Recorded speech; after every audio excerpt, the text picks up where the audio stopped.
Hi and welcome to Math for All. In today's lesson we're going to be looking at factoring and why it was that we did factoring in our previous lessons and how it relates to graphing. So let's take a look at our first example. We have an example once again where we have a trinomial and the number in front of x squared is 1. And as I've mentioned before in my previous lesson, that when you have a number 1 in front of x squared, it's very simple to factor. All you have to do is really find all the possibilities of the numbers that could multiply by each other for the last number. So in this case we have the number 15, and then whatever the two numbers are, if you add them or subtract them together, you need to be able to get the number 2 in the middle. And so our options are 15 and 1. That doesn't work because you're going to get 15 plus 1, that's 16, or minus 1, that's 14, so you're way off. So the closest one that we can think of is number 5 and the number 3, because the gap between them is 2. So now we just have to figure out what the two signs are within each bracket. So here we have brackets. Our first letter is x. Our second numbers are 5 and 3. And we have to make sure that we get a negative answer. In order to get a negative answer, as it was mentioned before, we need to have a positive and a negative sign. We just have to decide where to place them. So the question is, where do we place the positive? Well, if the middle number is positive, then the greatest of the two numbers will be positive, and the other one will be negative. Let's take a look. X times x is x squared.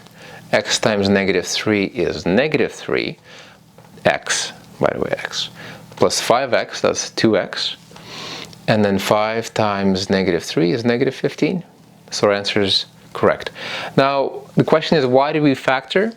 If you have a question that's asking you to graph this relation, so factoring actually gives us two wonderful coordinates. These are your x coordinates along the x-axis. And so what we need to do is we need to say that this equation is y equals. Okay? If this is y equals, and we're looking for the location of the two x coordinates along the x-axis, we're looking for the x-intercepts, we need to make y, or the value of y, 0. You already know that anything times 0 is 0.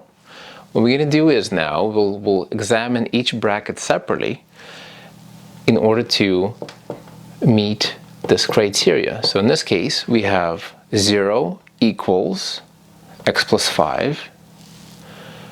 What is the value of x equal? So in order for y to be equal to 0, and that's along this line, x will have to be equal to negative 5. We'll bring the 5 over, we get negative 5.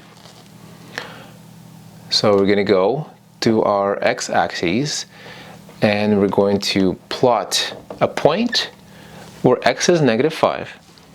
For our next point it says x minus 3, so we're going to say 0 equals x minus 3.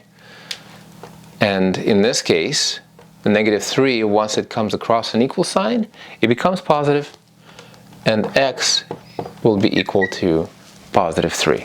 So once again, on our grid, we'll plot our second point, and we know that this is the place where the parabola is going to pass. Now, because our equation is positive, we know that the parabola will actually be facing upwards. So it will look something like this. This is just a rough estimate of where the parabola is going to be. The only thing that we're left with is to try to figure out what that point is along the y-axis for the y-intercept. So we have our two x-intercepts at negative 5 and positive 3. The question is, how do we get a y-intercept? And it's very simple. In order for us to get a y-intercept, all values for x are going to be equal to 0. So all we have to do now is plug in, I'm going to say y equals, all we have to do is plug in 0 for x, and we're going to be left with the number negative 15 that's there all by itself. So that number, in fact, that's there by itself represents our y-intercept. And that's what our parabola is going to look like. I'm sorry that it's a little bit distorted, but that's the way you plot all major points. So far we have our rough draft of the parabola. We have our three main points. We have our x-intercepts and we have the y-intercept. If you wanted to make a very precise drawing of the parabola, we need to get one more important piece of information, which involves looking for the axis of symmetry. Where does the parabola change its direction, which will also show us the position of something that's known as the vertex of the parabola. Okay, in order for us to get that exact location, we know that the gap between -5 and 3 represents a value of 8. Because when we look at the gap between -5 and 0, that's 5. And then from 0 to 3, that's another 3, so that's a gap of 8. If we were to divide that by 2, we would get 4. And that would be 4 on either side, which means that if we were to take the number 3, subtract 4, we'd get -1, or we can say -5 plus 4, we get -1. So we know that the location of the vertex will be somewhere along the line that falls on x being -1. All we have to do now is find the position of y. It's our vertical component. What we're going to do now, instead of x, we're going to plug in -1, and then we'll be able to solve for y. So -1 plus 5 gives us a positive value of 4, and then -1 minus 3 gives us a negative value of 4. When we multiply them together, we get -16. And so I know my drawing is a little bit off, but I wanted to show you that this piece actually extends a little bit lower before it comes up, and that's where our vertex is. We have, when x is -1, our y value is -16, and that's where the parabola changes its direction before it goes up again.